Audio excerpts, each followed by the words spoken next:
pas facile parce que ce que Satan fait quand on parle de la délivrance. Aujourd'hui, j'ai à peu près 28 ans ou 27 ans d'enseignement. Donc quand on a commencé à enseigner, certaines personnes parmi nous n'étaient même pas encore nées. Alors nous avons acquis une expérience, ça veut dire quoi? Dès que vous touchez, par exemple, le sujet sur la délivrance dans l'évangile éternel, l'ennemi commence à vous persécuter terrible pour empêcher que ce sujet n'arrive pas à la fin. Mais quand vous arrivez à la fin, ceux qui persévèrent obtiennent des résultats. Et ils sont très contents de ce que Dieu fait. C'est pourquoi je vous ai dit, je ne parle pas pour que vous ayez une connaissance, que vous puissiez aller épater certaines personnes, non. Mais il faut que ce que je parle trouve réellement la place en vous, pour que ça puisse apporter les résultats que vous attendez. Même si vous allez faire la prière comment? Oh, au nom de Jésus, cherchons les démons, au nom de Jésus, tout comme ça. Mais si vous n'avez pas saisi la base qui vous amène à réclamer votre droit, ça ne vous servira à rien. C'est pourquoi nous insistons que il faut retenir l'enseignement du commencement jusqu'à la fin. Comprendre la pensée et l'orientation jusqu'à la fin. Afin que, quand nous arrivons à la fin, que ça ne vous crée aucun obstacle pour obtenir les droits. Je ne sais pas si vous comprenez. C'est un droit. Je le répète, j'aime le dire que c'est un droit. Tu dois obtenir, tu dois réclamer ces droits-là. Et alors, ces droits nous a ramenés tous à aller saisir un élément très important. C'est lequel? Nous avons parlé de Jésus étant le vrai Noé. Ouais. Nous avons parlé de Jésus étant le vrai Noé. Ce n'est pas pour vous épater dans la connaissance, je répète que je dis ces choses. Non. Oui, c'est vrai. Vous savez, quand nous nous réunissons, nous venons dans une assemblée comme ça, il y a 3 catégories de personnes, des gens qui viennent. Il y a ceux qui viennent parce que il manque où aller, ou c'est une distraction pour lui, il vient. Il y a celui qui vient parce qu'il est habitué, et il y a celui qui vient parce qu'il veut obtenir quelque chose. Alors ici, moi, je m'adresse à ceux qui viennent pour expérimenter ce que la parole dit. Ça, c'est très important. Vous savez, quand on a commencé, même les choses de Dieu, certaines personnes partaient parce que leur famille venait, parce que leurs amis étaient avec nous. Ils venaient. Mais plus tard, ils ont abandonné. Mais nous les autres, par exemple, moi, je voulais un peu toucher, savoir, est-ce que ce que la Bible a dit est vrai? C'était comme ça que moi j'étais. Je voulais savoir, quand on dit, vous imposerez les mains au malade, le malade sera guéri, est-ce que cela est vrai? Bon. Si cela est vrai, quelles sont les conditions pour y arriver? Et quand j'allais, je faisais, et je voyais que cette parole était vraie. Dieu guérissait les malades. On marchait à pied, parce que ce sont des choses que nous allons toucher, des petites choses là.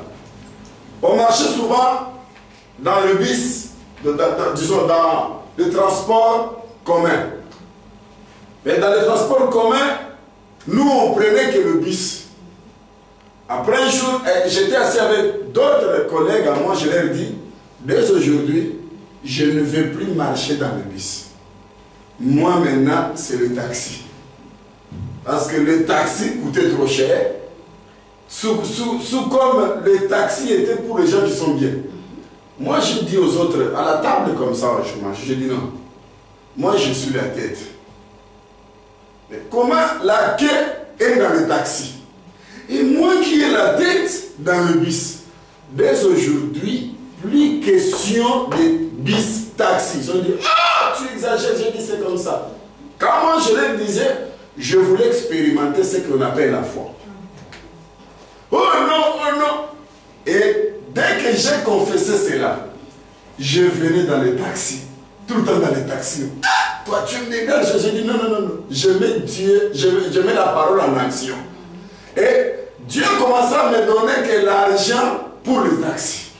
Or, dans ma tête, je voyais que le bis, Dieu me bénissait que l'argent pour le bis. Quand j'ai changé dans ma tête, j'ai commencé à vivre que Dieu me donnait l'argent que pour les taxis. Et puis, quand je suis dans le taxi, à l'époque, j'étais toujours derrière. Et je sais que maintenant, je vais les trouver à la permanence. Je suis là derrière. Je viens, ah, quand j'ouvre la porte, ah, tout le monde se mettait à rigoler, des serviteurs et des collègues.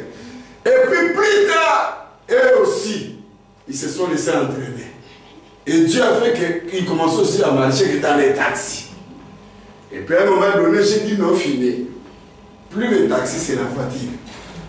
Pourquoi la quai doit avoir une voiture et moi, je dois toujours être un locataire dans la voiture d'autrui? Et là, le bien-aimé ne doutait plus. Et c'est comme ça que Dieu a fait grâce que j'ai eu la voiture. Même pour conduire la voiture, j'ai dit non, cette personne, le païen qui me conduit, le chauffeur, ce païen ici, il n'est pas plus que moi. Par la foi, il faut que moi j'arrive aussi à conduire. Et par la foi, j'ai conduit. Ça apprendre de cet homme-là.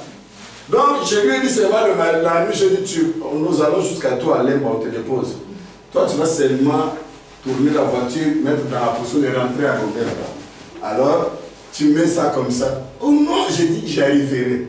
Je suis entré quand 1, 2, 1, 2, 1, 2. Le matin, il est venu là trouver la voiture. Comme je ne pouvais pas faire entrer la voiture. Donc, je voulais vous faire voir que quand on croit à quelque chose, vous allez vivre ces choses-là. Quand tu crois, c'est pourquoi c'est que nous sommes... Donc, quand je vous parle de la délivrance, là, partout où je suis parti, c'est pour vous ramener, les témoignages que je vous donne, c'est pour vous ramener à vous dire que quand vous croyez à quelque chose, quand vous êtes déterminé, quand tu dis que c'est à moi ça, et tu verras ces choses arriver. C'est ça être un croyant. Donc, je crois, c'est pas que je suis là en train de dire, bon, comme j'ai dit que dès aujourd'hui, je vais commencer à marcher dans le taxi. Mais je dis, ah, c'est que j'ai dit vraiment, où est-ce que j'aurai l'argent vraiment pour marcher dans les taxis? Où est-ce que j'aurai cet argent? Quand je commence à dire ça, fini. Quand je commence à dire ça, hésiter, bon. Mais non, moi j'ai dit, taxi, voiture, et Dieu fait son travail. Quand toi tu crois, Dieu fait le reste. Est-ce que vous comprenez ça? Quand toi seulement tu crois, Dieu fait le reste. C'est pourquoi l'intelligence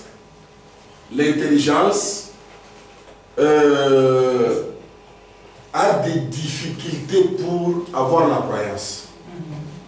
Les gens qui ont beaucoup étudié, les gens qui réfléchissent beaucoup, ont du mal à vivre vraiment la parole de Dieu. Vous comprenez ça? Amen. Ah, voilà. Pourquoi? Parce que on lui dit non, il faut raisonner, sinon tu es bête. Il faut réfléchir. Il est là, il dit, est-ce que c'est vrai? Est-ce que c'est vrai? Il peut être parmi vous, il dit, est-ce que c'est vrai? Est-ce que c'est vrai? Est-ce que c'est vrai? C'est comme ça que ça se passe. Est-ce que ce qu'il dit là est vrai? Est-ce que ce qu'il dit là est vrai? Est-ce que ça va s'accomplir? Non. Alors, si je vous parle de ces choses, ce n'est pas pour vous épater, ce n'est pas pour vous embêter, mais nous voulons que tu comprennes, comme Jacques ou Pierre, si je ne me trompe pas, qui a dit, Élie était un homme de la même nature que nous.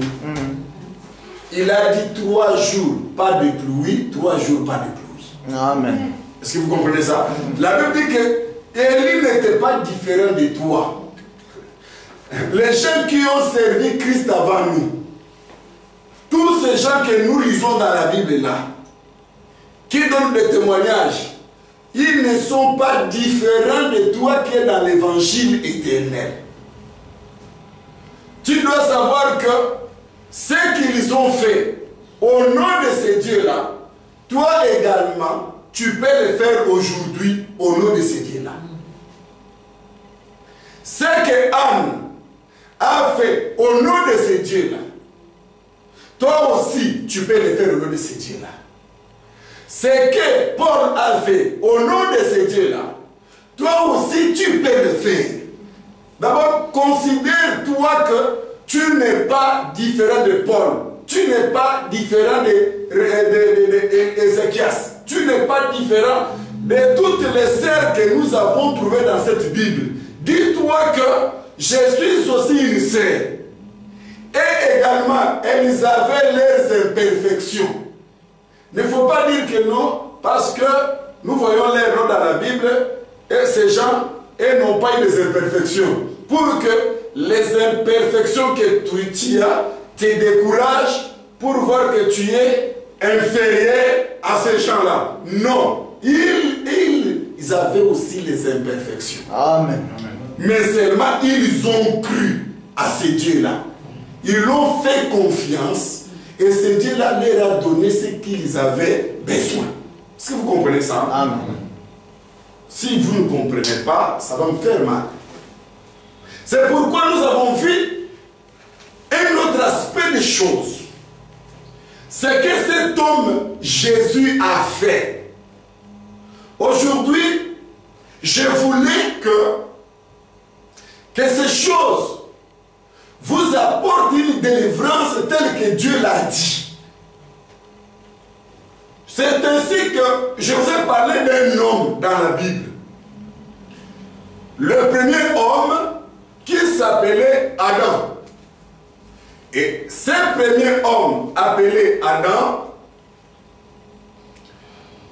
a commis le péché.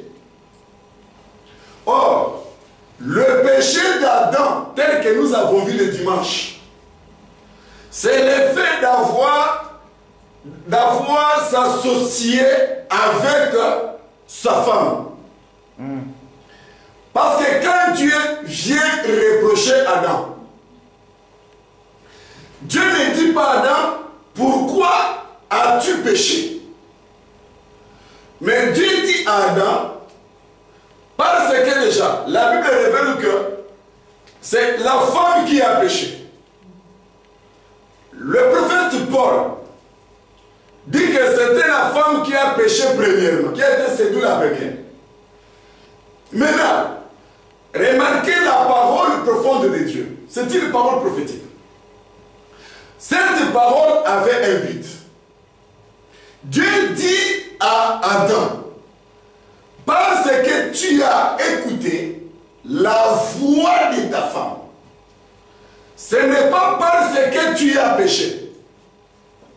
C'est parce que tu as écouté la voix de ta femme. Autrement dit, Adam, quand la femme a péché, Adam ne pouvait pas abandonner sa femme parce qu'elle a péché. Non. Adam ne pouvait pas l'abandonner comme aujourd'hui.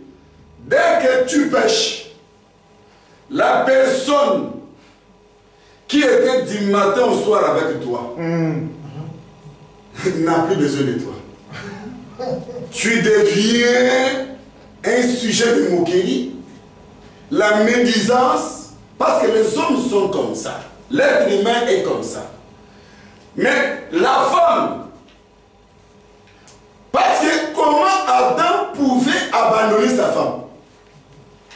Parce que c'était abandonner sa femme, s'abandonner lui-même. Même ceux qui enseignent aujourd'hui qu'à cause de l'infidélité ou quoi, je peux divorcer. Ce sont des sujets à laquelle nous allons passer l'encre correcteur. Pour démontrer que même au détriment de soi-même, il faut toujours prêcher la vérité. Amen.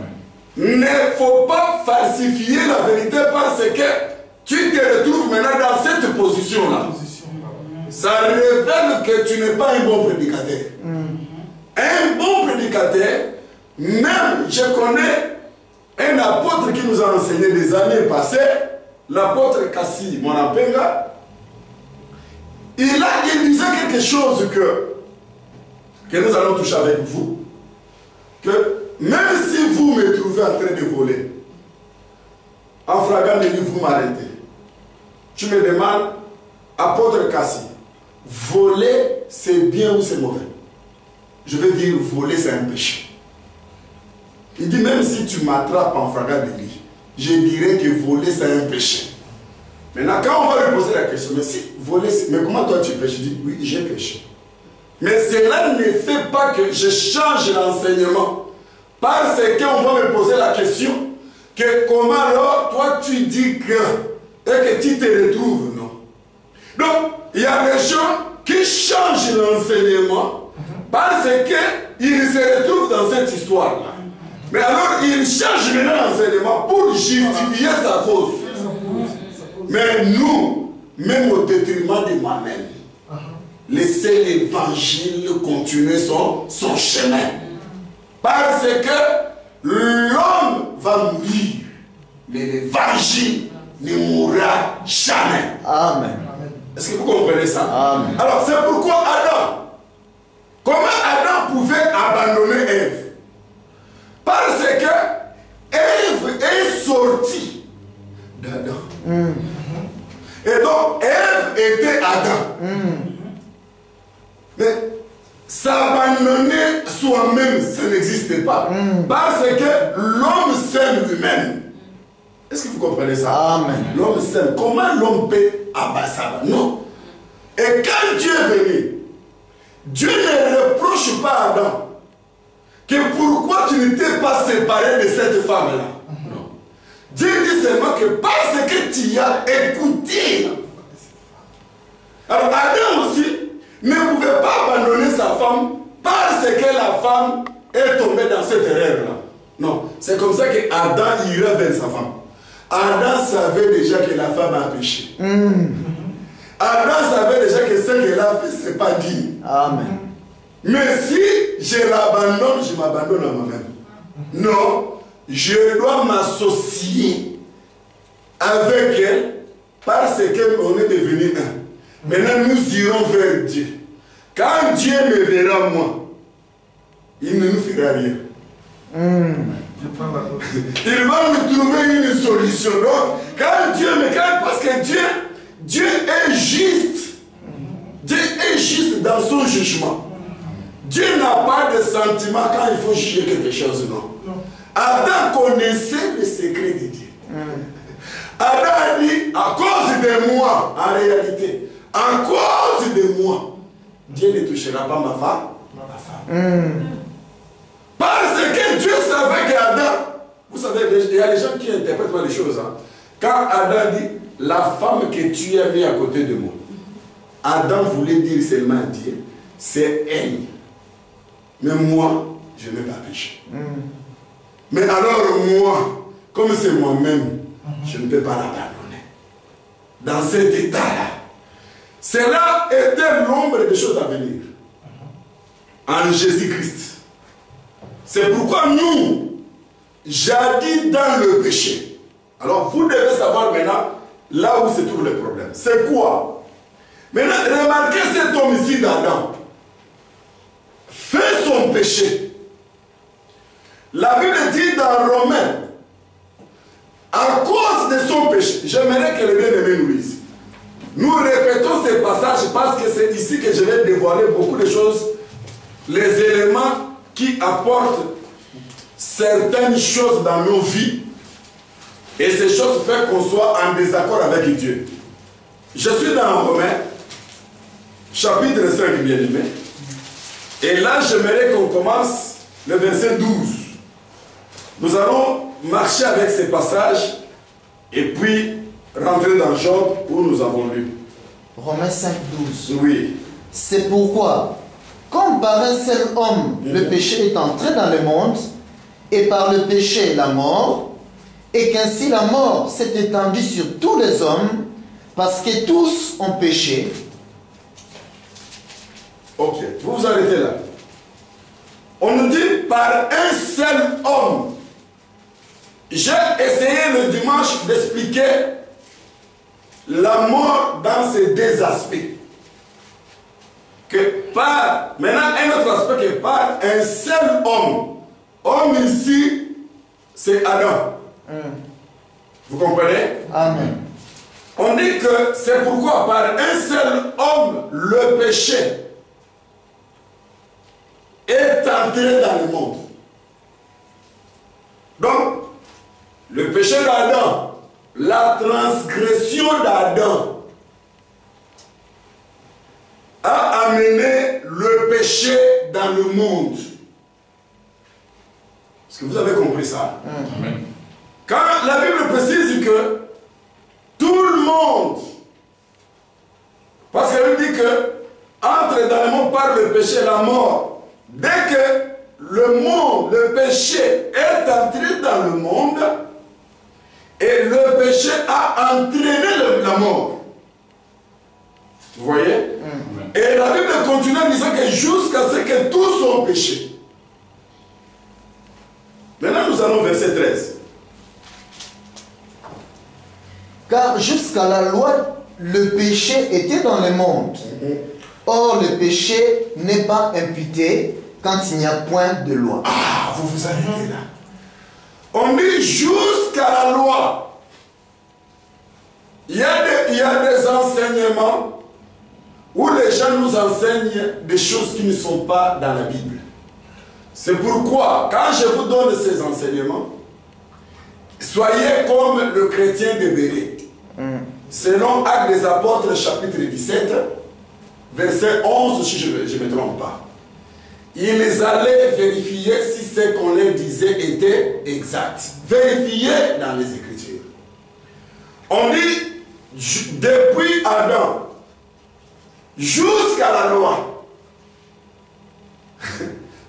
Ici, la Bible veut dire que il n'y a pas trois lois.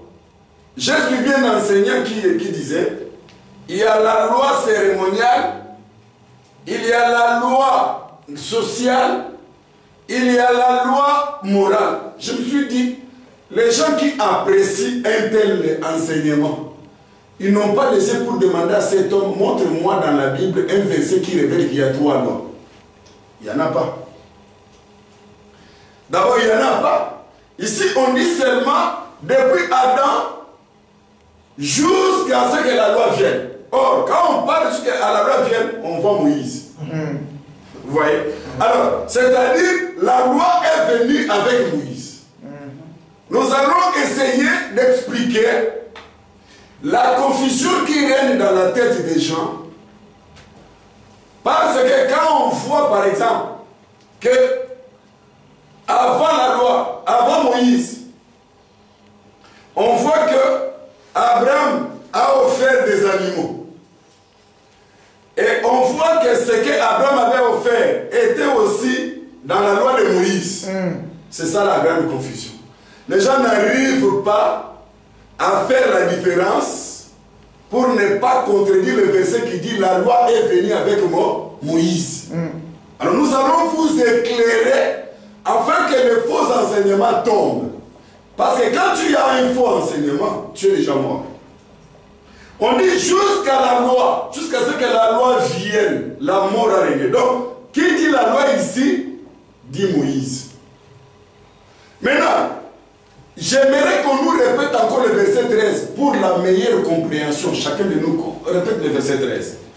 Car jusqu'à la loi, le péché était dans le monde. Or, le péché n'est pas imputé quand il n'y a point de loi. J'aimerais vous dire une chose. Aussi longtemps que la loi est là, on parlera toujours du péché. Alors, pour que le péché cesse, il faut que la loi Amen. Amen. C'est ce que vous comprenez? Amen. La loi, comme je l'ai toujours enseigné, la loi provoque toujours la curiosité. Prends ta femme dans la maison, vous vous aimez beaucoup.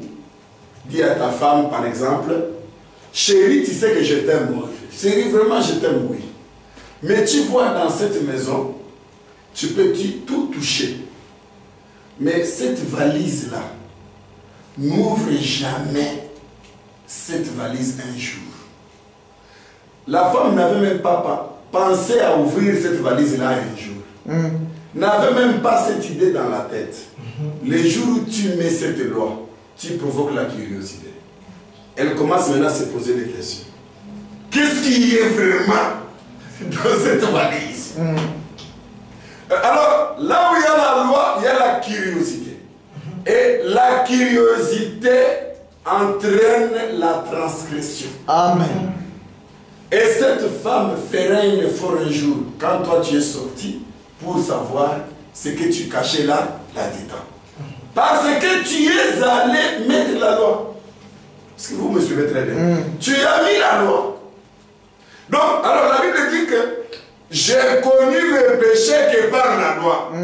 Et s'il n'y avait pas la loi, je ne connaîtrais pas le péché. Est-ce que vous comprenez? Amen. Ça veut dire que Israël, avant qu'il reçoive la loi, Israël péchait, mais ne savait pas qu'il péchait, parce qu'il était couvert par l'alliance d'Abraham. Amen. Je sais pas si vous comprenez ça. Amen. Nous aurons à vous expliquer ces choses avec beaucoup de clarité, parce que les gens meurent ici. L'ombre, c'est ici que dans l'évangile éternel, soit disant l'évangile éternel, les gens meurent. Parce que les gens n'arrivent pas à saisir qu'est-ce que la loi, et quand est-ce que la loi est venue, et comment. Toutes ces choses-là, c'est très important pour nous. Maintenant, c'est par la loi. Alors il fallait que la loi meure. Il a fallu la mort de la loi. Parce que la loi, c'était un homme. Et cet homme-là, c'était un mari. Il a fallu qu'il meure. Est-ce que vous comprenez ça? Alors, l'intervention, c'est quoi? Dès que l'homme a péché, toi et moi, nous avons épousé un mari. Chacun de nous a épousé un mari. Mais dans le mariage que nous avons épousé ce mari-là, ce mari a fait de nous ses esclaves. Vous voyez ça? Amen. On a été esclaves d'un homme. Cet homme-là, il fallait qu'il meure. C'est ainsi que l'Écriture déclare, lis pour nous bien-aimés, nous sommes toujours dans Romains aujourd'hui, pour comprendre mieux ce qu'on a vu le dimanche et saisir dans quelques 10 minutes, 20 minutes, l'ajout d'aujourd'hui, le mercredi. Lis pour nous le chapitre 6 maintenant. Non, c'est chapitre 7. Chapitre 7, verset 1. Mais nous allons rentrer dans le 5. Chapitre 7, verset 1. Ignorez-vous, frères, Oui.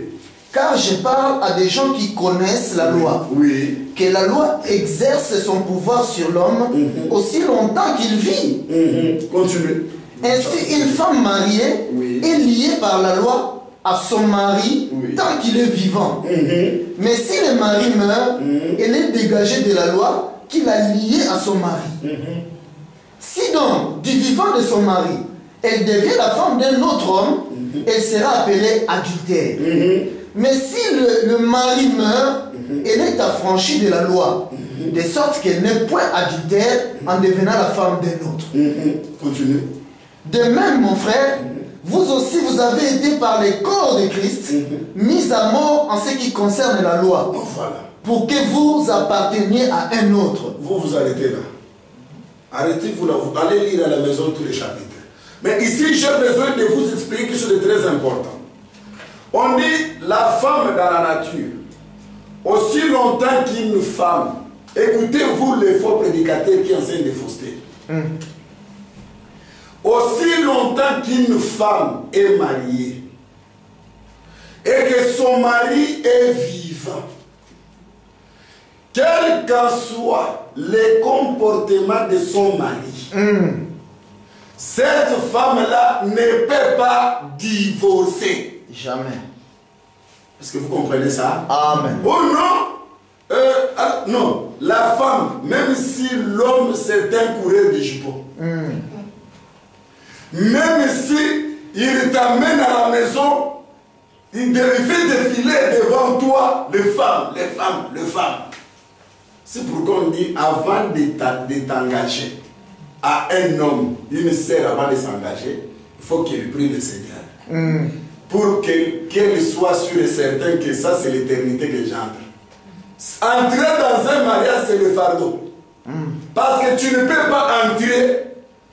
Si je savais vraiment qu'il était comme ça, quand tu es déjà là, tu es déjà là. C'est pourquoi un vrai pasteur, le pasteur n'est pas un petit dictateur qui impose à son église qui tu vas épouser, qui tu ne vas pas épouser. Un pasteur, ce n'est qu'un simple conseiller. Mais son conseil, c'est l'enseignement. Alors, quand toi, tu t'engages, et que c'est-à-dire, et que tu vas dire oui, fini. Maintenant, si tu vas trouver que l'homme en question, ce n'est pas l'homme que toi, tu croyais. Mais comme tu es déjà là-dedans, l'Écriture dit, aussi longtemps qu'il est vivant, ce messier-là, il est ton mari. Amen.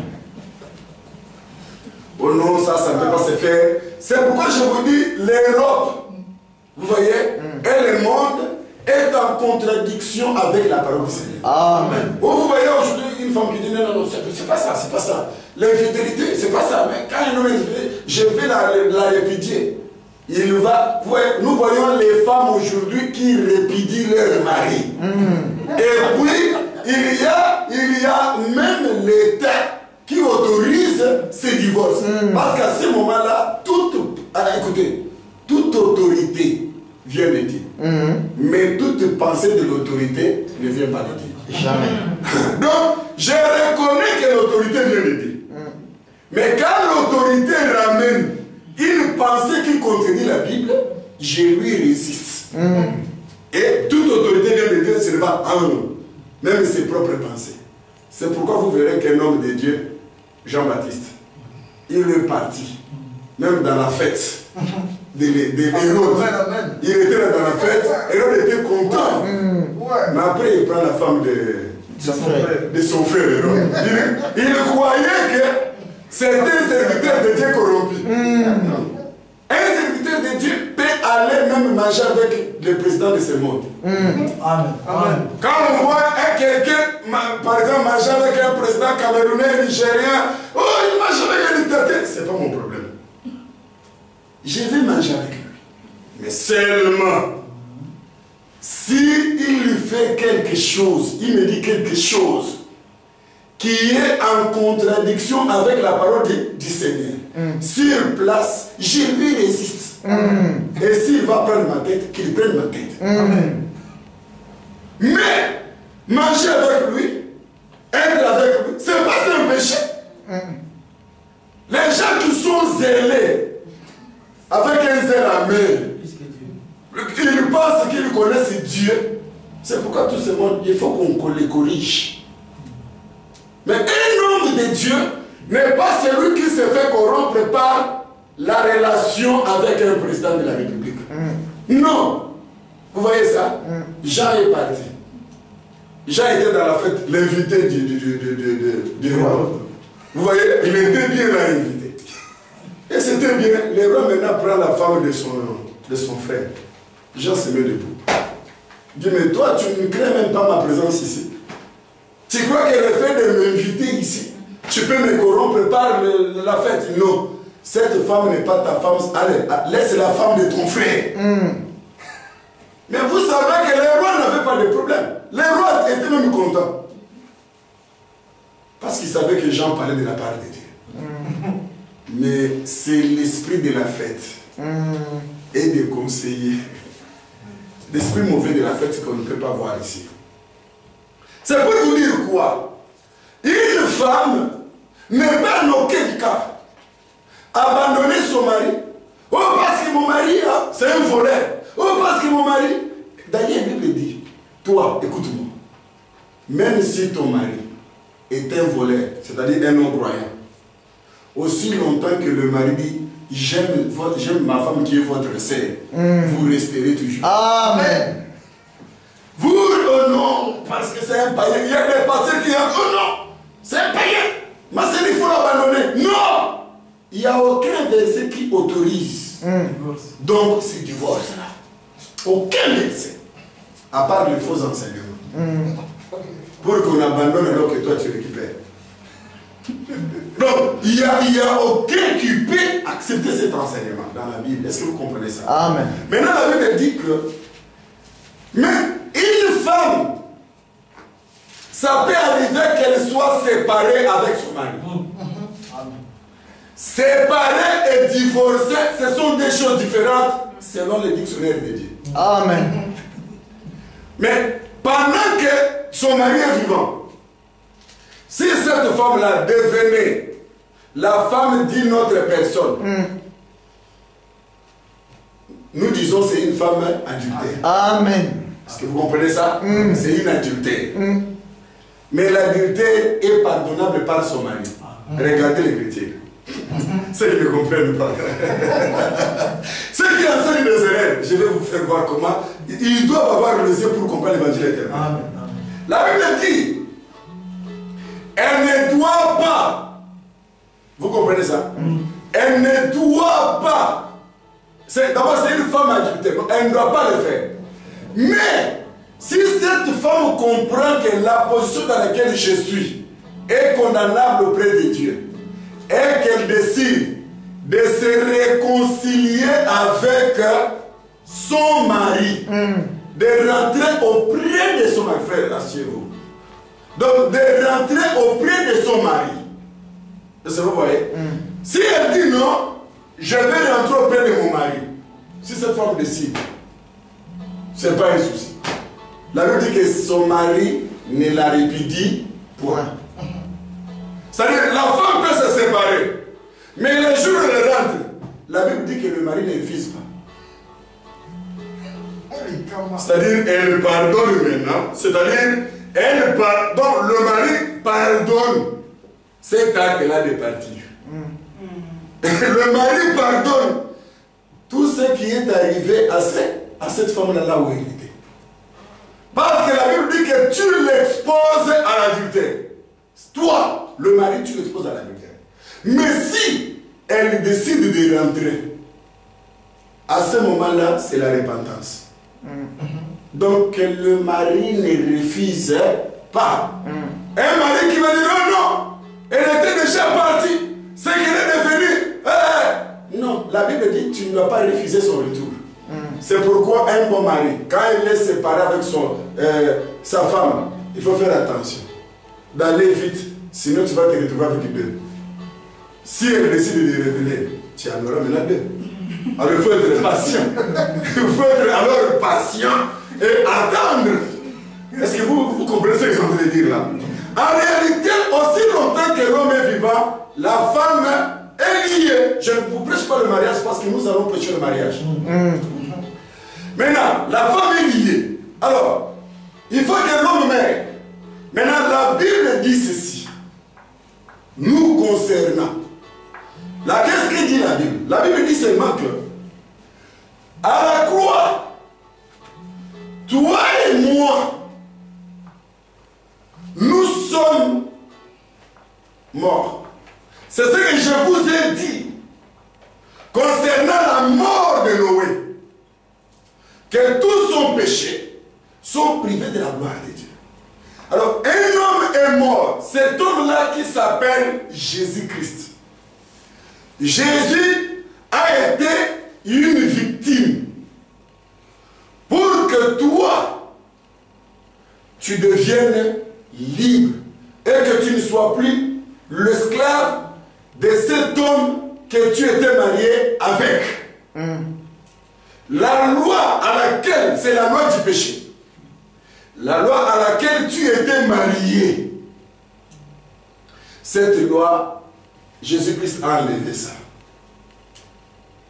il a rendu le pouvoir du péché impuissant. Vous comprenez? C'est ce que nous appelons l'odeur. L'odeur que Ésaü, que Jacob a entendu. Alors, aujourd'hui, ce n'était pas vous ramener dans tout ça, c'était seulement pour vous faire voir que aussi longtemps, par un seul homme appelé Adam, qui est le vrai Jésus, la mort est entrée, comme on a vu avec vous, parce que Jésus était le grain de blé, la semence qui était dans la terre, sur laquelle il fallait que la pluie de le déluge vienne. Et pendant tout ce temps, depuis tout ce temps, l'homme était devenu l'esclave du péché. Depuis le péché que Adam, homme, avait fait dans le jardin d'Éden, c'est ainsi que la mort, toi et moi, nous avons connu ce que c'est le péché. Et la loi du péché a régné sur nous. Quand on dit la loi, c'est-à-dire, tu étais dominé qu'à commettre le péché. Et maintenant, un enfant qui est né, toute personne qui est née dans. C'est comme notre frère ici. Vous les voyez, les calmes. Mais essayez de les provoquer. Vous verrez ce qui sortira de sa bouche. Tous nos enfants sont nés, quand ils commencent à parler, les insultes sont là. Mais celui-là, il n'a pas encore l'âge. Il est couvert par la sanctification de parents. Mais le péché, c'est la première des choses que les enfants commencent à insulter. Hé, toi, les gens. Mais la Bible dit que Job, le prophète Job dit que tout être qui est né de la femme est souillé. Vous voyez? Dès que tu es né, imagine-toi que moi, je suis né comme celui-là, il est né. La Bible dit qu'il n'a pas encore commis même le mal. N'est-ce pas? Mais Dieu le considère souillé. C'est la grâce qui couvre cet enfant. Est-ce que vous comprenez ce qu'ils ont de vous dire? Mais alors, il a fallu que celui qui vous liait meure. Il a fallu que la loi meure. Parce que le péché est connu seulement quand il y a la loi. Mais qui pouvait tuer la loi? Personne. Il y a que ces messieurs-là, les grands hommes de Jésus, qui s'est offert lui-même, d'accord, pour que la loi meure. Maintenant, ce qu'il a fait, nous appelons ça la grâce. Pourquoi la grâce? Donc, il était le grain de blé, comme on a vu, la semence qui était dans la terre, qui attendait la pluie. Nous avons vu que la pluie c'était la mort, n'est-ce pas? Nous avons compris que la pluie c'était la mort. Nous avons démontré que l'eau aussi symbolise aussi la mort. Jésus était le pain d'Ecclésiaste. Vous voyez? Amen. Donc, le prophète Ecclésiaste, Salomon, il avait vu ce que Dieu allait faire. Dans Ecclésiaste chapitre 9, vous verrez comment il a été jeté dans l'eau. C'est Ecclésiaste 11. Lis pour nous bien aimés. Ecclésiaste 11 au premier. Jette ton pain à la surface des eaux, car avec le temps, tu les retrouveras. Voilà. Quand vous prenez un pain, vous jetez à la surface de l'eau. Vraiment, le pain ici, c'est du farine. Quand vous jetez, comment tu vas retrouver ça? Mais de quel pain que Dieu parlait qu'on allait jeter dans l'eau? C'est-à-dire, quand vous prenez un pain, vous mettez dans l'eau. Le pain mère. N'est-ce pas? Le pain mère. Qui peut jeter un pain dans l'eau, avec le temps, chercher à retrouver encore ce pain. Vous perdez, ça perd. Et donc ça perd. Le pain perd sa valeur. Est-ce que vous comprenez ça? Donc ça c'est une prophétie. Jette ton pain dans l'eau. C'est là où Jean a ramassé cette écriture. Car Dieu a tant aimé le monde qu'il a donné il a jeté le pain. Donc, le pain, c'est un nom. C'est pourquoi Jésus dit lui-même, je suis le pain qui est venu dans le monde. Jésus, je suis le pain. D'accord? Le pain, c'est Jésus lui-même. Oh, j'étais dans l'eau pour le retrouver. Je vous ai dit que c'est la mort. Vous voyez ça? Jésus a été livré à la mort. C'est pourquoi le jour où on veut le jeter, on lui a fait voir, nous voulons te jeter. Gestemene. Les gens sont dans la confusion. Nous voulons te jeter. Qu'est-ce que tu penses? Il dit, ah c'est bon, jette-moi. On dit avec le temps. Vous voyez, Jésus est le pain qui a été jeté à la mort. La Bible dit qu'il a été livré à la mort pour que la personne qui t'avait privé la gloire meure et que tu ne sois plus un pécheur. Vous voyez ça? Donc pour que tu ne pêches plus. Parce que le péché existe quand il y a la loi.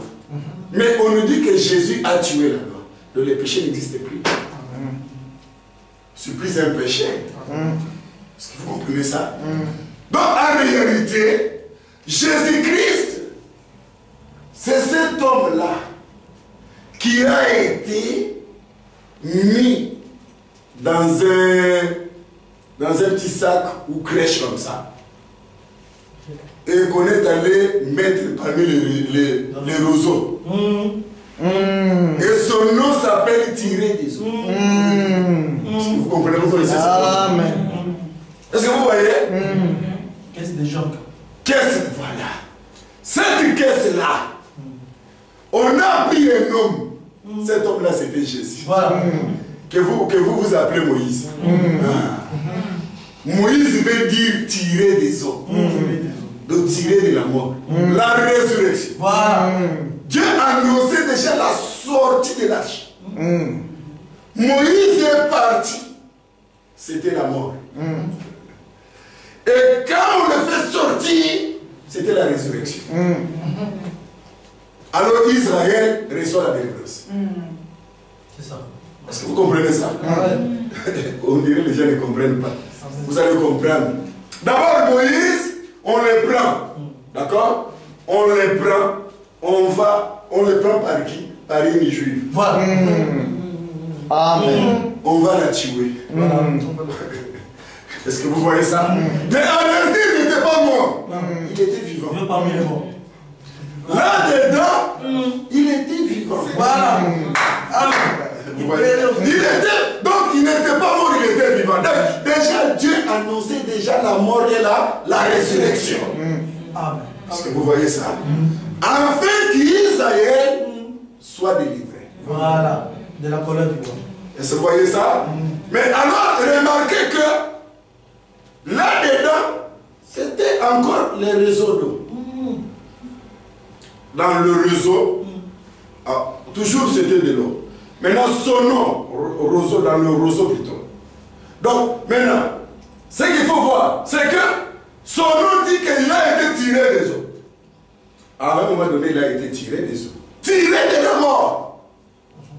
C'est après cela qu'il a fait la marche vers le peuple pour la délivrance de ce peuple-là.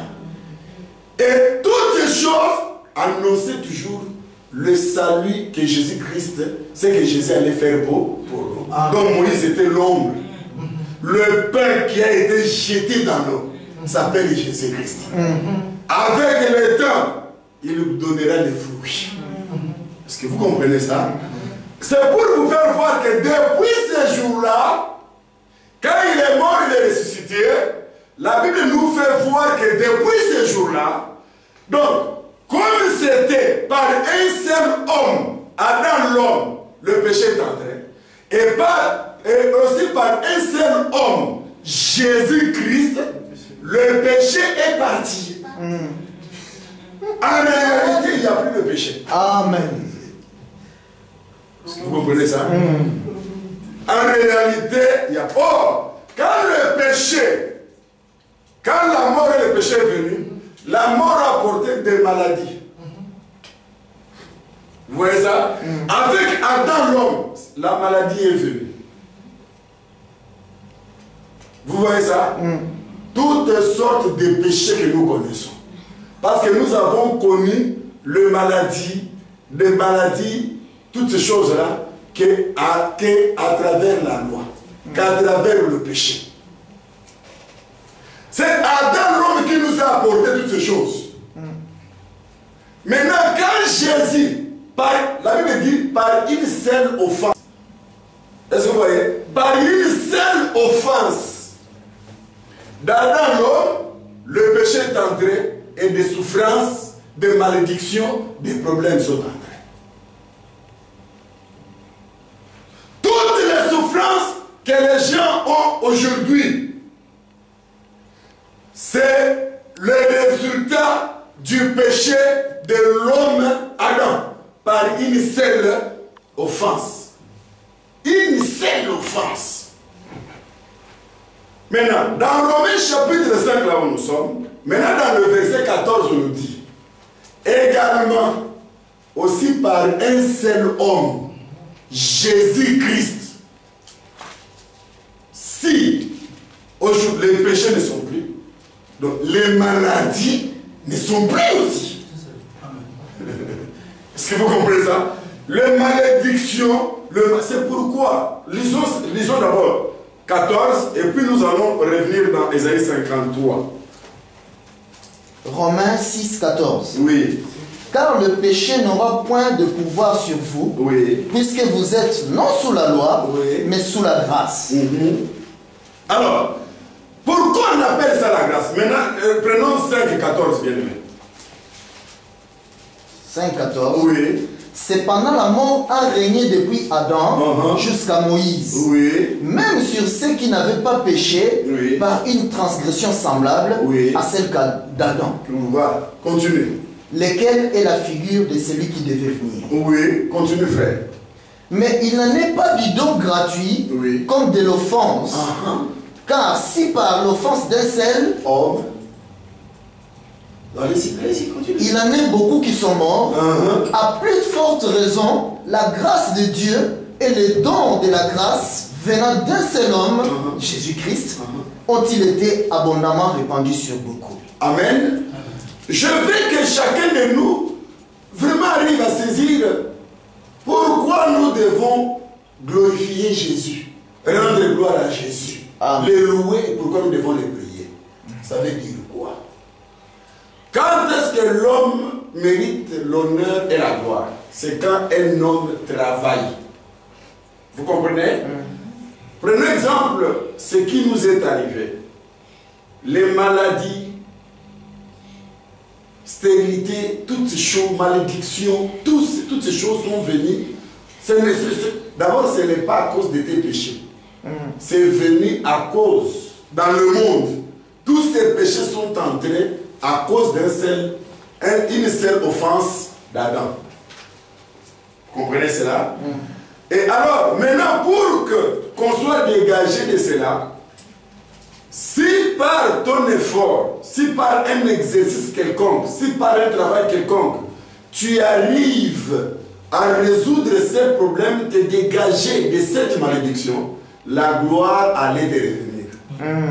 Vous voyez ça? C'est comme dans l'exemple, vous voyez, quand quelqu'un joue au foot très bien, c'est sa façon de jouer, il mérite l'honneur et la gloire. Quand un musicien de ce monde joue très bien, on dit il mérite, ce sont des mérites, il a travaillé. Suivez tous ces musiciens du monde, les gens disent que j'ai bossé dur pour arriver là-bas. Alors quand il gagne, c'est avec l'honneur. Vous voyez? C'est lui qui n'a pas bossé, comme toi et moi. Tu n'as pas bossé. Donc, incapable de quelque chose. Tu étais devenu dominé, lié, le pouvoir du péché dominé dans tes membres. Et c'est toute maladie dominée sur toi, stérilité, toutes ces choses mauvaises dominées sur toi. Tu es resté comme ça. Quelqu'un d'autre se pose comme victime qui s'appelle Jésus. Et il vient, il bosse pour toi. Vous voyez? Il a boxé Satan pour toi. Et il a ôté toutes les malédictions qui étaient sur toi. Maintenant, toi, tu n'as pas mérité. Alors l'honneur et la gloire revient à la personne qui a bossé. C'est pourquoi toi, qui es-tu pour te glorifier? Parce que tu n'as rien fait. C'est ce que nous appelons la grâce. Est-ce que vous comprenez? Maintenant, lis pour nous, bien-aimés, Ésaïe 53, pour confirmer cette chose. Ésaïe 53 dit quoi? Oui. Cependant, ce sont nos souffrances qu'il a portées. Oui. C'est de nos douleurs qu'il s'est chargé. Oui. Et nous l'avons considéré comme puni. Oui. Frappé frappé de Dieu et humilié. Oui. Mais il était blessé par nos péchés, Oui. brisé pour nos iniquités. Le châtiment qui nous donne la paix est tombé sur lui. Oui. Et c'est par ces meurtrissures que nous sommes guéris. C'est par ces maîtrissures que nous sommes guéris. Le maîtrissure de Jésus. Vous comprenez ça? Amen. Et la Bible dit, il a porté tous nos châtiments. On a énuméré là, vous voyez? On parle de qui? On parle de l'œuvre que Jésus a fait. Vous voulez me faire croire que c'est un mensonge? Non. Car l'Écriture déclare que toute Écriture a été inspirée de Dieu. Cette parole est vraie. Jésus qui est maintenant le bouc. Vous voyez? Le bouc là. Bouc qui s'est déchargé de toutes les malédictions, tous les démons, toutes les choses, tous les démons qui te dominaient. Tous les esprits mauvais qui avaient le pouvoir sur toi. Donc, il n'y a aucun démon qui est resté jusqu'à la croix. Alors, il déclare que toi, depuis ce jour-là, tu es libre. Et c'est ce qu'on appelle la grâce. Maintenant, tout le monde d'abord, c'est de croire à ça. Or, il faut maintenant revendiquer la délivrance. Mais il arrive que dans ta vie, on voit que ces choses, les péchés que Dieu a ôtés, et ces malédictions, toutes ces choses jouent encore avec ta vie, avec ton église. Et maintenant, on se pose des questions. Jésus a menti. La Bible est vraie. Qui est menti? Mais la Bible nous dit que Dieu a toujours dit la vérité. Vous voyez ça? Amen. Or, ce que Jésus a fait, maintenant il faut avoir l'accès à ce que Jésus a fait. Amen. Il faut que tu ailles maintenant prendre. Parce que la grâce est déjà sur la table.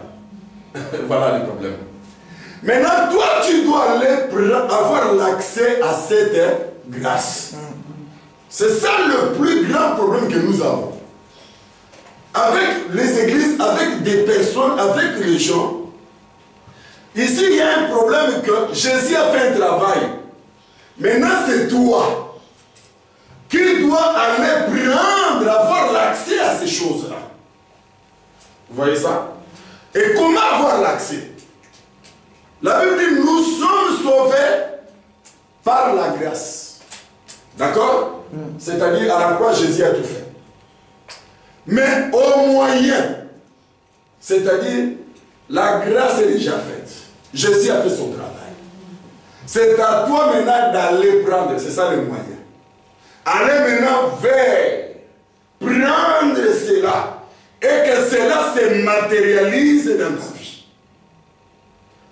Et si tu ne vas pas aller prendre, personne d'autre ira prendre pour toi.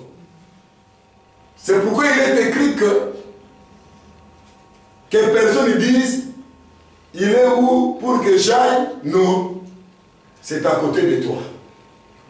Tourne, va prendre ta délivrance. que vous comprenez cela? Et lisons maintenant si ce que j'ai dit est vrai.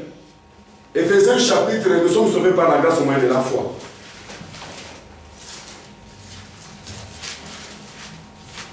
C'est Éphésiens, je suis sûr et certain que ça va être Éphésiens chapitre 6 ou 5. Éphésiens. Voilà. C'est pas des... Excusez, je cherche le passage. Nous sommes sauvés par la grâce. D8. D8, hein? Pour vérifier si c'est ça. C'est ça? Éphésiens 2:8. Oui.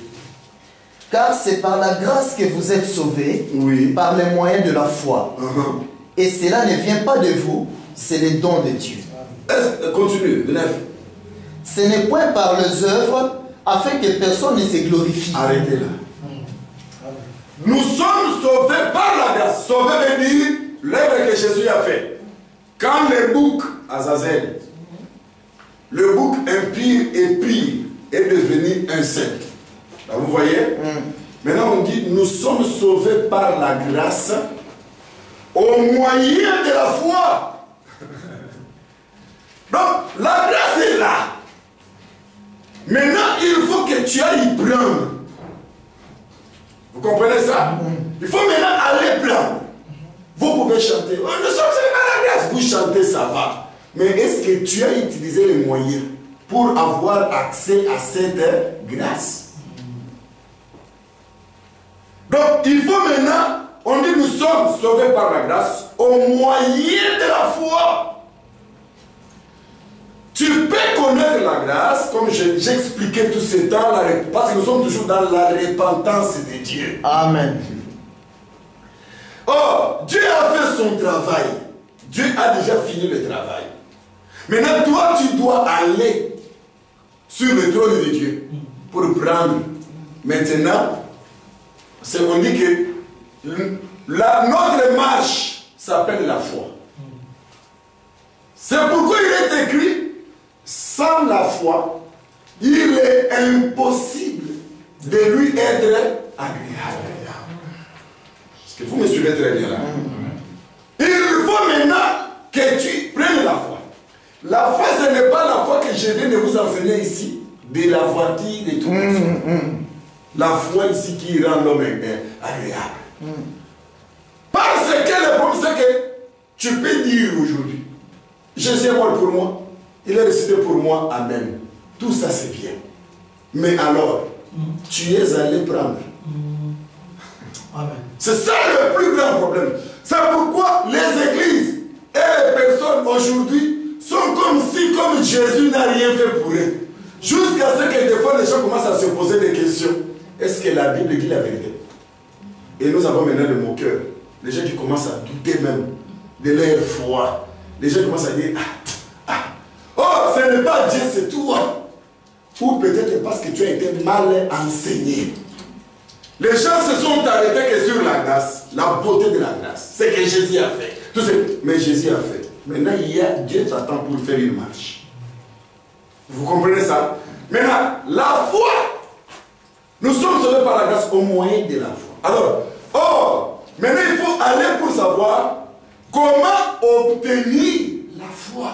Parce qu'on nous dit, la victoire qui triomphe du monde, c'est notre foi.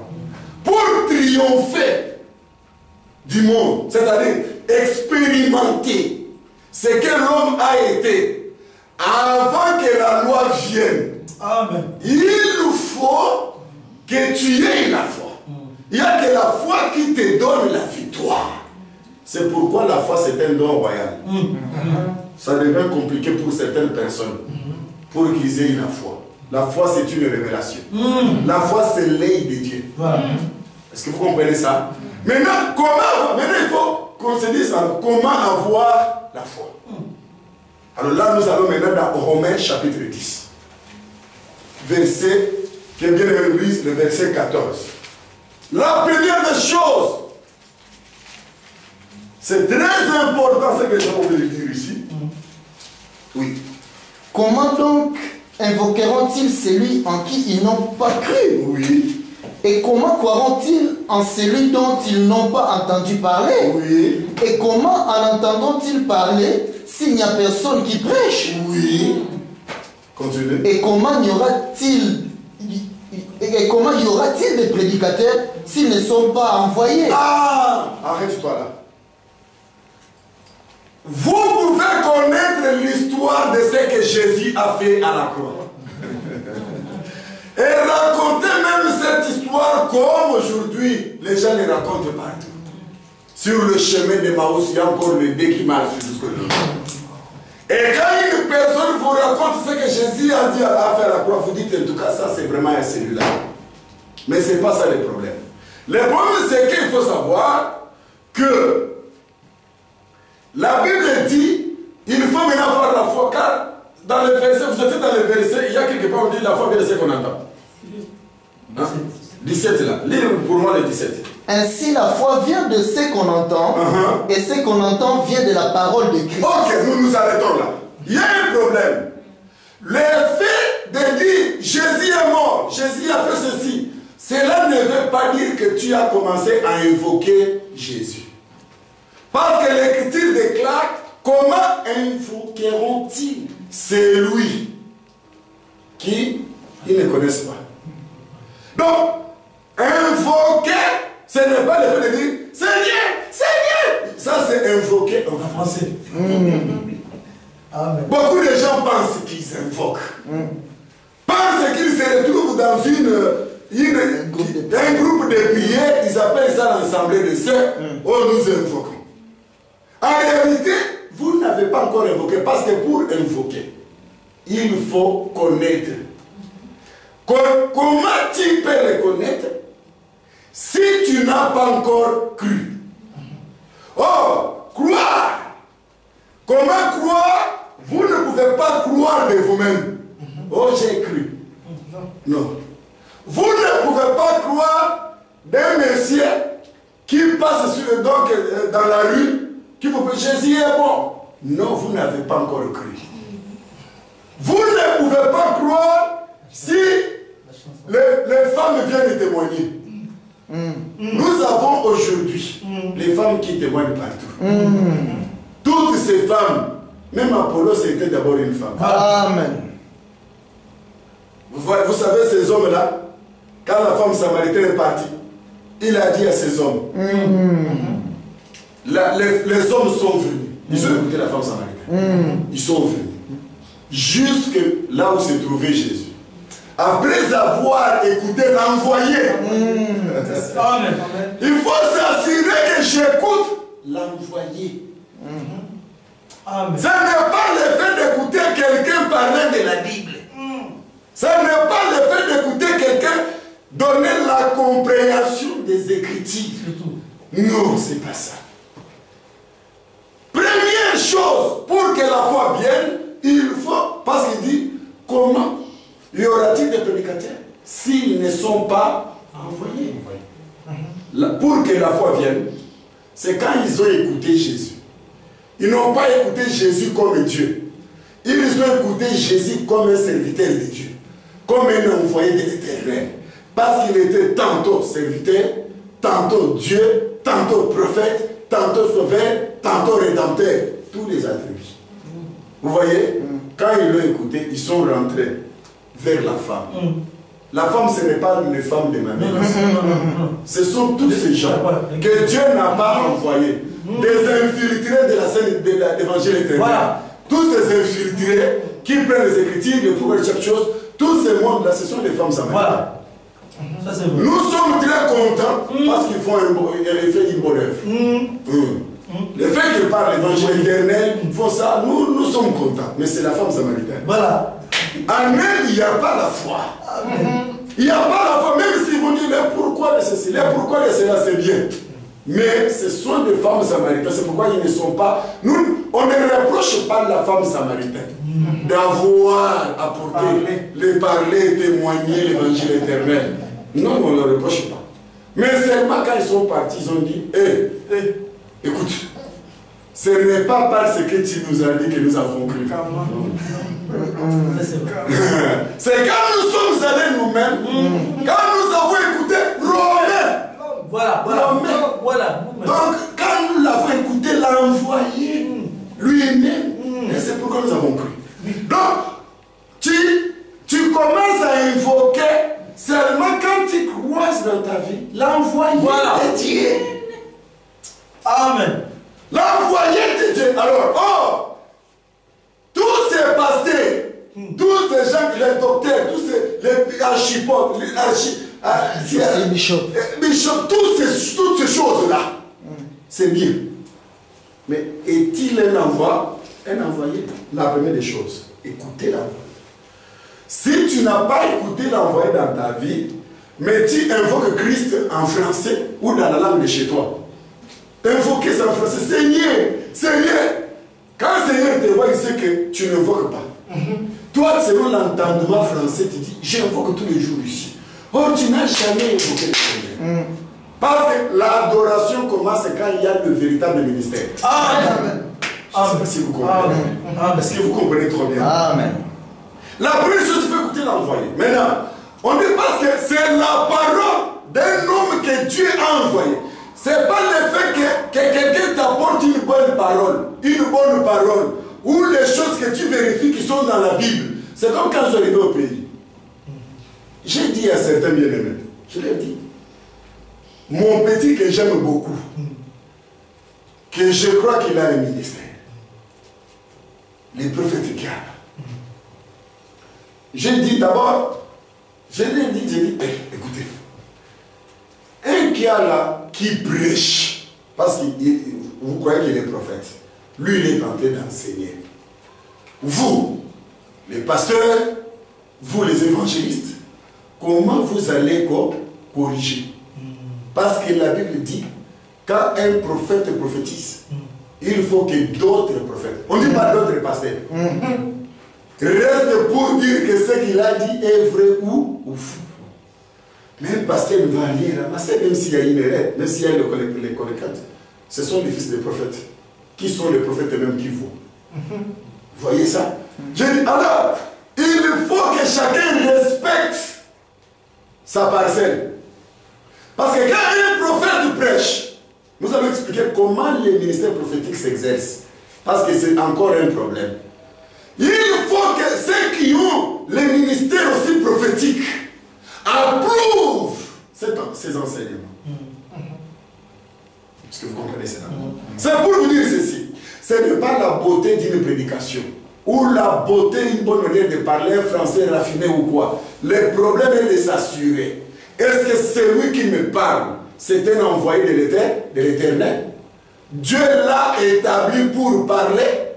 Parce que si quelqu'un n'a pas été établi, il y a ceux qui pensent que pour être établi, il faut faire la théologie. Jésus est venu déchirer cette parole-là.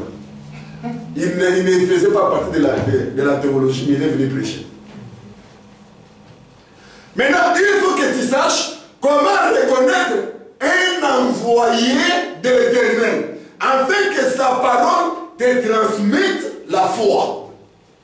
Sinon, tu cites le nom de Jésus, mais tu n'as pas encore cru et tu n'as pas encore invoqué. Mais tu sais bien d'écouter les femmes samaritaines. Nos amis, les bishops, tous ces mondes qui font le bruit, ce sont les femmes samaritaines. Nous sommes contents d'eux. Nous sommes très contents parce qu'ils témoignent Jésus, ils sont gentils. Mais pour que tu puisses croire, il faut écouter l'envoyé. Est-ce que vous comprenez ça? Amen.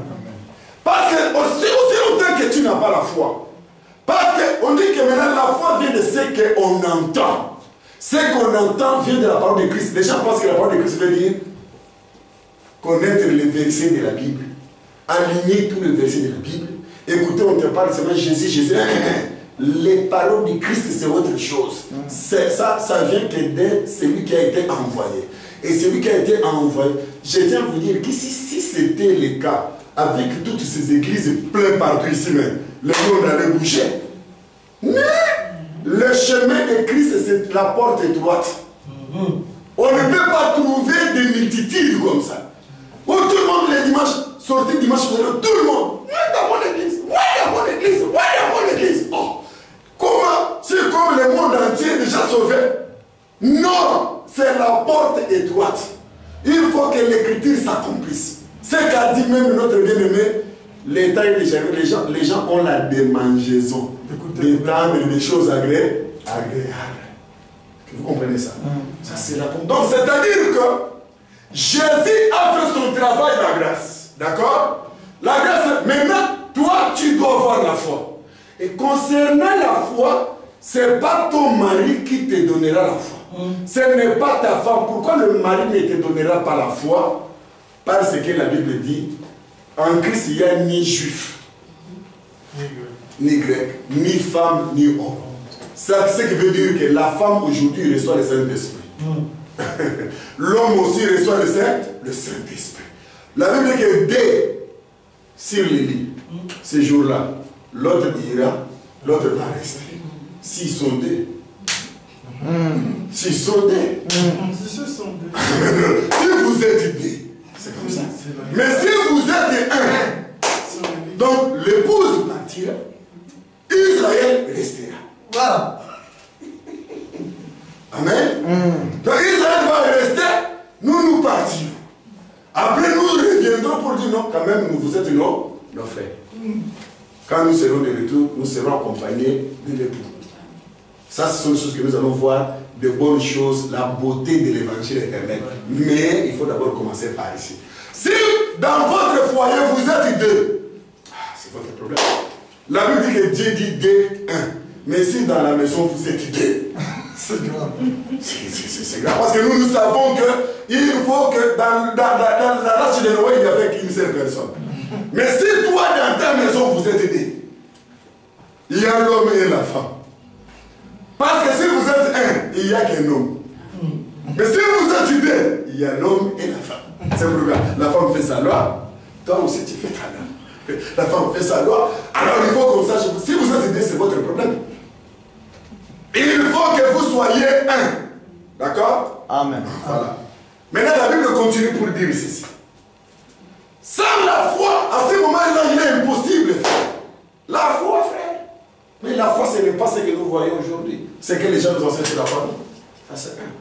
La parole de Christ, ça veut dire, quand Dieu vous donne un serviteur qui est l'envoyé, il faut que tu saches comment l'écouter. Et l'écouter entièrement.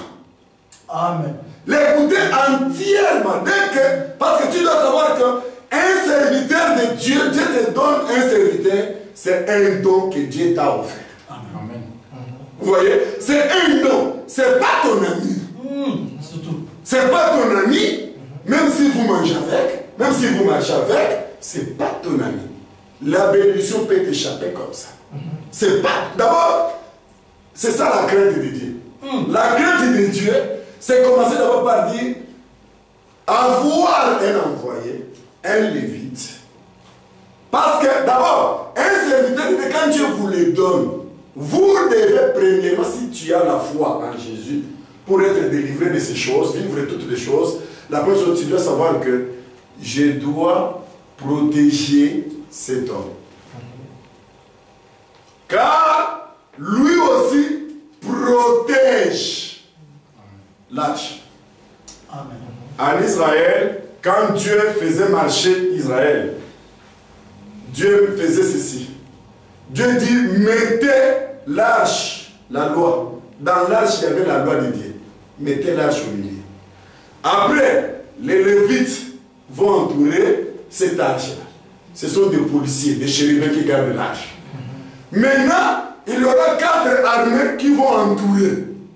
Donc, pour toucher l'arche, il faut toucher d'abord les Lévites.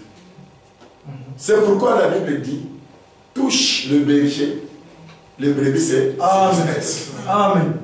Vous voyez ça? Quand diable veut toucher, diable sait qu'il faut que je touche le berger. La première des personnes que diable va attaquer, toucher pour vous disperser, déstabiliser ta foi, c'est le Lévite. C'est pourquoi l'armée d'Israël marchait à 4, comme ça. Il marchait comme ça. Lévite était au milieu, protégé par le peuple. Le peuple d'abord, Israël protégeait les Lévites.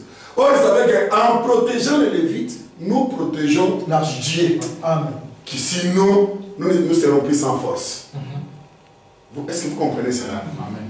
Donc, la première des choses est que il faut d'abord arriver à comprendre que le moyen de la foi, qui dit la foi, veut dire d'abord découvrir que Dieu m'a donné un envoyé. Maintenant, nous allons vous expliquer comment reconnaître un envoyé. Quelles sont les preuves prouvant que c'est un envoyé? Parce qu'il y a, Paul dit, vous êtes les sceaux de mon apostolat. Il dit, si pour les autres je ne le suis pas, mais au moins pour vous, je le suis. Il énumère des choses qui prouvent qu'il l'est. Nous allons lire ça dans la Bible. D'accord? Et quand vous avez un serviteur c'est la manne, c'est la bénédiction que Dieu vous a offert. Il faut d'abord que tu commences d'abord par là, dans ta tête, que c'est une bénédiction. Je dois l'aimer. D'abord, je dois l'aimer. Je dois le protéger. Je ne permets pas que l'ennemi les touche. Tu peux être là, tu as la facilité que diable, à travers par exemple ses rapporteurs, puisse attaquer le canal, l'envoyé que Dieu t'a envoyé. Tu es là en train de l'aider, d'écouter. Mais si vous allez rester comme ça, ta foi sera toujours une foi. Voilà, voilà. Tu ne peux en aucun cas, parce que le plan du diable c'est quoi? Pour te déstabiliser toi. Il faut qu'il attaque le berger. Il faut qu'il attaque le canal par lequel les paroles qui transmettent la foi viennent. Et si on l'attaque, toi tu n'auras plus cette parole. Maintenant, on va te fabriquer un autre envoyé qui va te transmettre des choses semblables, qui n'a rien à voir avec l'évangile éternel. C'est pourquoi il faut faire beaucoup attention. Maintenant, quand tu écoutes, la foi vient quand tu commences à suivre. C'est pourquoi tu dois poser toutes tes questions. La Bible dit que c'est au sacrificateur qu'on demande la loi. C'est lui qui doit t'orienter. C'est ça le problème. La Bible dit, nous voulons terminer avec ces passages. Prenons ces passages. Deuxième Chronique. Confiez-vous à ces serviteurs. Je crois que j'y arriverai. C'est deuxième Chronique 20. C'est 20-20 alors. Ça peut être 20-20. Est-ce que c'est ça? Oui, 20. Ouais. Parce que nous voulons réussir.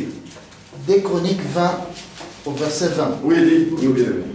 Le lendemain, ils se mirent en marche de grand matin pour le désert de Tekoa.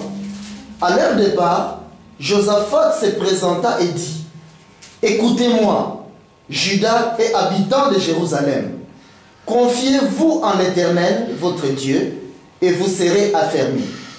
Confiez-vous en ses prophètes et vous réussirez.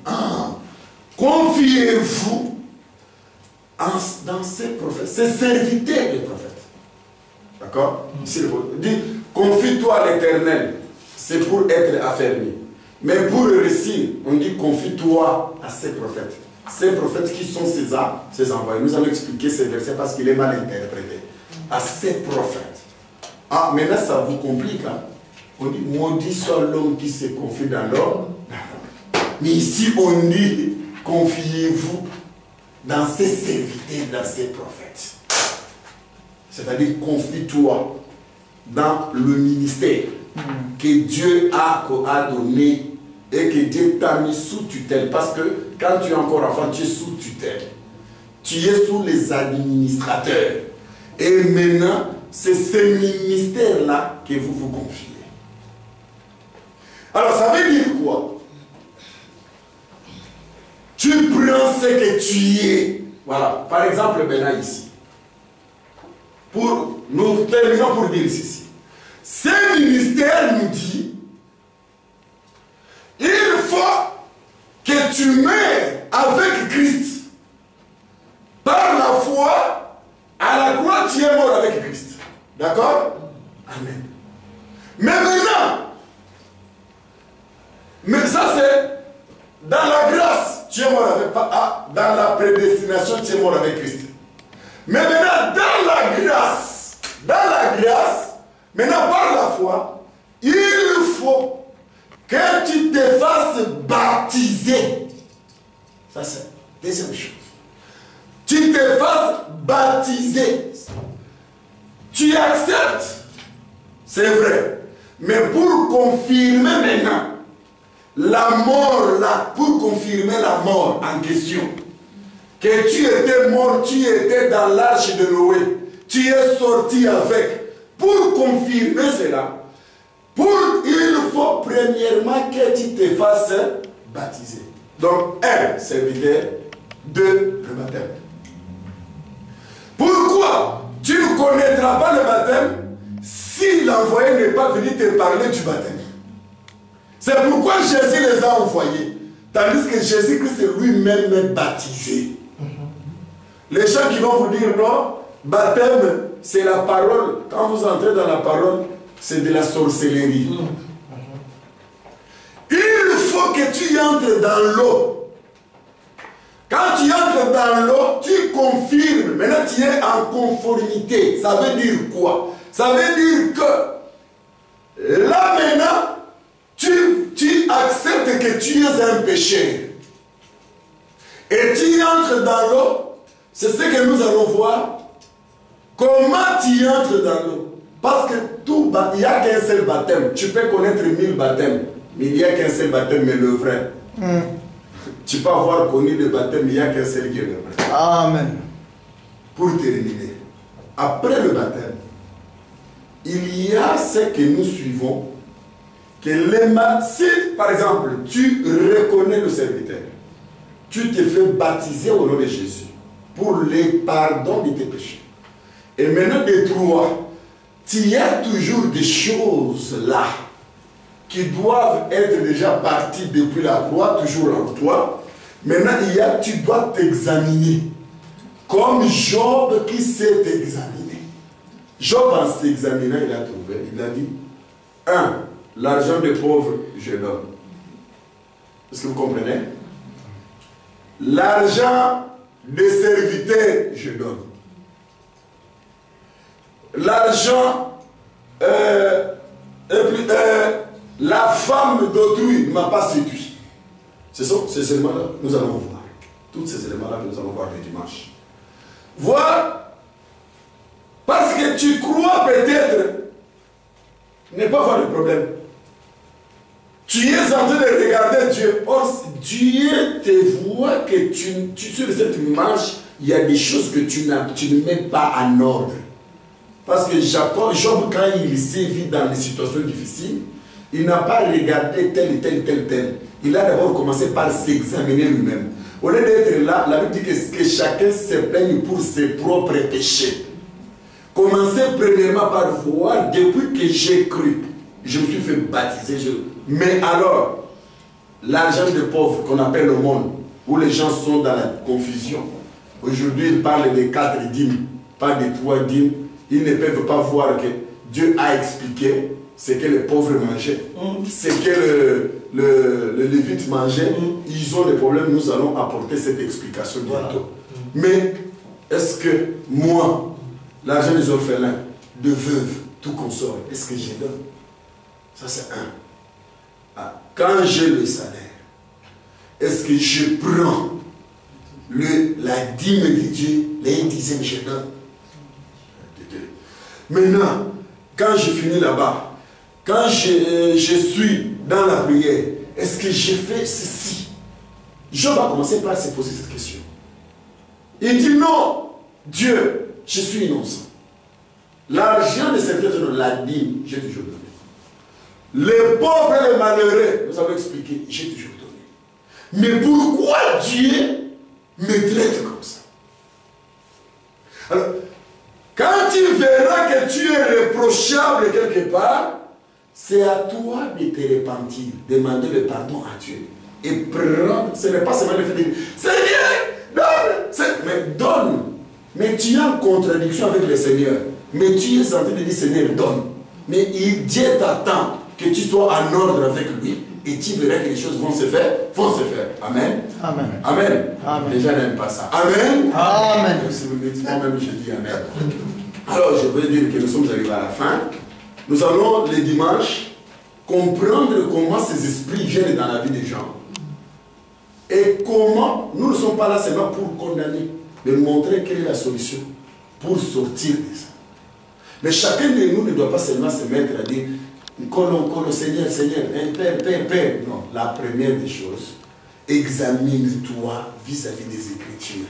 Il n'y a pas quelque part que Dieu te reproche, où il trouve que tu ne vis pas conformément à un verset ou quoi.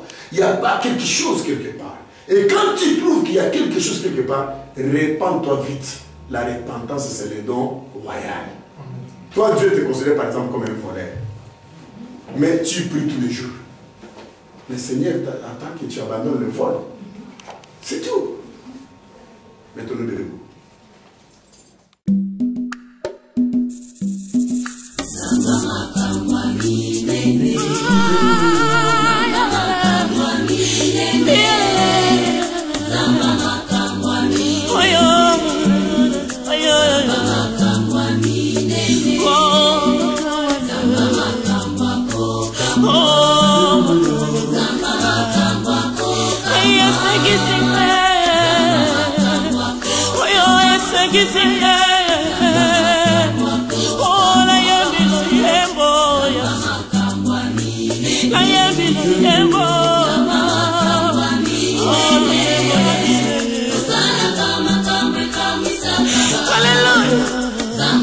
Hallelujah.